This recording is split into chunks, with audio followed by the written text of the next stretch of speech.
আমরা বৈষম্য বিরোধী বাংলাদেশ চেয়েছিলাম, কিন্তু আফসোসের বিষয় আমরা বৈষম্য যুক্ত বাংলাদেশ খুঁজে পাচ্ছি।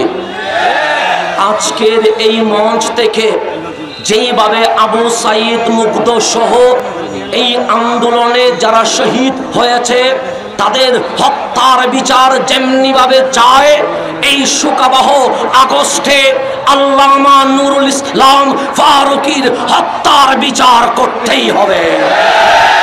২ নম্বর, এই বাংলাদেশ স্বাধীন বাংলাদেশ কখনো অন্য রাষ্ট্রের চাইতারা চলে, কখনো আমার পার্বত্য অঞ্চল দখল করতে চায়, কখনো আমার কক্সবাজার সেন্ট মার্টিনে কেউ বসতে চায়।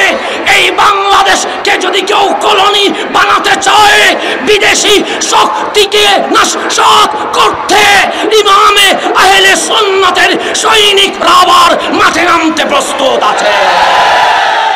আমরা আমার বাংলার সার্বভৌম তরক্কায় জান দিতে প্রস্তুত আছি। ৩ নম্বর, এই বাংলায় ইসলাম এসেছে শাহজালাল শাহপরান ৩৬০ বারে আউলিয়া থেকে। এই বাংলায় ইসলাম এসেছে দরগাহ খানেকা থেকে। যারা আজ দরগাহ খানেকায় আগুন দিয়েছে, আজ বৈষম্য বিরোধী সমন্বয়ক সহ সেনাবাহিনী সহ রাষ্ট্রপ্রধানদের কাছে আমাদের অনুরোধ থাকবে, দুষ্কৃতদের চিহ্নিত করে শাস্তির আওতায় আনতে হবে। ৪, যেই সব মসজিদে ইমাম মুয়াজ্জিন খতিবের উপর অমানবিক নির্যাতন করা হয়েছে, মানসিকভাবে চাপ প্রয়োগ করা হয়েছে, আজ বৈষম্য বিরোধী এই আন্দোলনের সুফল যেখানে পাওয়ার কথা, সেইখানে সুফি ঘরানার ইমাম খতিব মুয়াজ্জিন নির্যাতিত হয়েছে।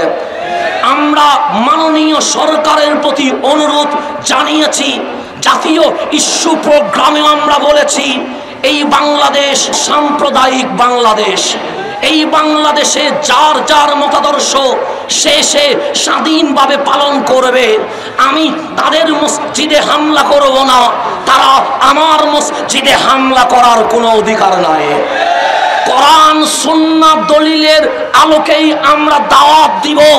গ্রহণ করা পাবলিকের কাজ, কিন্তু বাঁধা দেওয়া এজিদি কাজ। এই এজিদি কাজ শাহজালালের জমিনে কখনো চলতে পারে না। ৬ নম্বর, ৯০% মুসলমানের দেশে কেউ যদি দয়াল নবীর শানে বেয়াদবি করে, অবশ্যই তার ব্যাপারে ফাঁসি কার্যক্রম করতে হবে। এরপরে আজ সর্বস্তরের সুন্নি জনতার প্রোগ্রাম আমরা জানিয়ে দিতে চাই, হুসাইনি সৈনিকরা এক ছিল, এক আছে, এক থাকবে। আমাদের আকাবের হুজুর আল্লামা সুলাইমান আনসারী কদমহু আলা আইনি ওয়ারাসি, আবুল ফারাহ মুদাসিলুল আলী সহ সকল আকাবেরের কদমে হাত রেখে আমরা বলতে চাই, আপনারা ডাক দেন, মাঠে রক্ত দিতে আমরা প্রস্তুত আছি। আসসালামু আলাইকুম।